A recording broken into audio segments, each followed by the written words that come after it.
Magtatagpo na ang mga karakter ni na Julia Montes at Coco Martin sa hit series na Sigabo.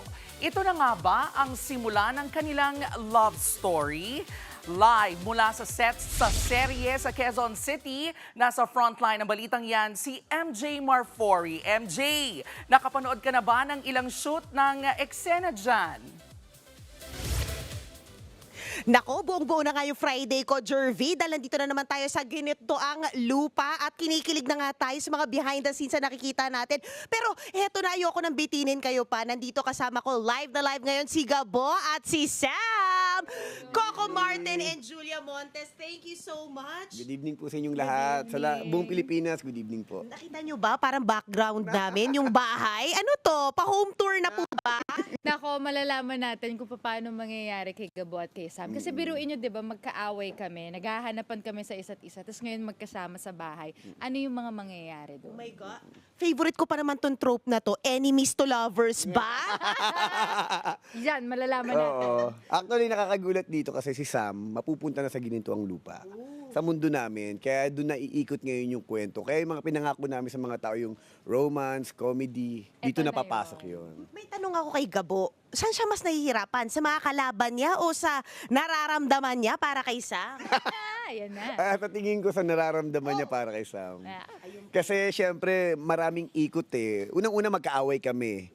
At hinahanap niya ako, kumbaga alam kong wanted ako sa kanya. Ngayon, kung paano ko makukuha yung puso niya, yung tiwala niya sa akin, paano namin bubuin yung pagmamahalan. Ibang wanted pala. Anong ibig sabihin ng pagka-wanted ni Gabo kay Sam? Nako, yun na nga ang dapat tanungin. Dahil bilang babae, kanina habang nilalatag namin yung kwento, nilalatag niya yung kwento, tapos kinukunan namin. Kinikilig na ako bilang babae. What more pa yung mga audience natin na makakapanood? So, abangan. Kinikilig ka as Sam o Julia? Confused na ako doon.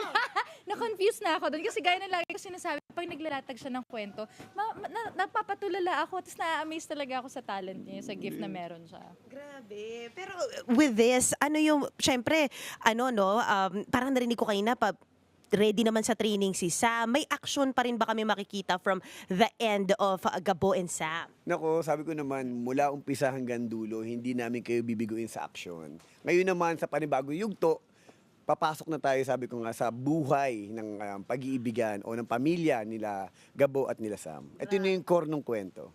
Ayun na. So papunta pa lang tayo sa exciting part. Yes, Yun. that's At true. dahil Friday naman ito, next week na tong aabangan. Opo, opo. Aabangan na nila yan. Actually, ang lalaki rin ng action scene ng mga kinuna namin eh. Yung lalong-lalo na yung dahilan kung ba't napunta dito si Samantha sa lugar namin. Napakalaking eksena at kahirap na hirap si Jules doon.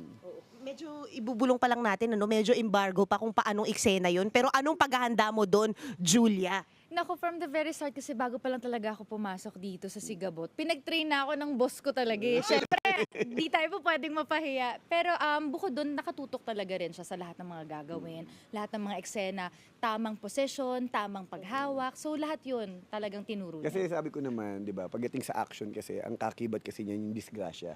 Kaya every time na may kinukunan si Jules sa malaking action, lagi ako nandun nakatutok. Kaya nung probinsyano days pa lang, pinag-training ko na yun sa motor, paghawak ng barel, sa mga fights. Kaya ngayon na nasa Sigabo kami, handang-handa talaga siya. Ayun. At handa na rin kaming kilalanin tong era na to. Romance era ni Gabo at ni Sam. Finally, from Salise, baka magtagpo na talaga. O, di ba? Eto na, syempre, please just invite yung mga kapatid natin. Sa lahat po ng mga Pilipino, sana po samahan nyo kami mula Lunes hanggang Biyernes. Gabi-gabi po yan sa TV5, magkita-kita po tayo. Aabangan niyo po ang maraming timpla at maraming patikim na ibibigay po namin sa inyo sa Sigabo. Coco Martin Sigabo, mga kapatid, maraming salamat po. Thank you so much, Coco and Julia. Syempre, yan muna yung latest mula rito. At next week, abangan nyo na kung ano tong pag-unveil nila ng malalaking eksena. Back to you, Jervy, dyan sa studio. Nako, excited na kaming lahat. Iba talaga ang kilig ng Coco-Julia tandem. Maraming salamat, Julia, Coco, and MJ Marfori. Mga kapatid, Jervy Wrightson po. Eto na nga.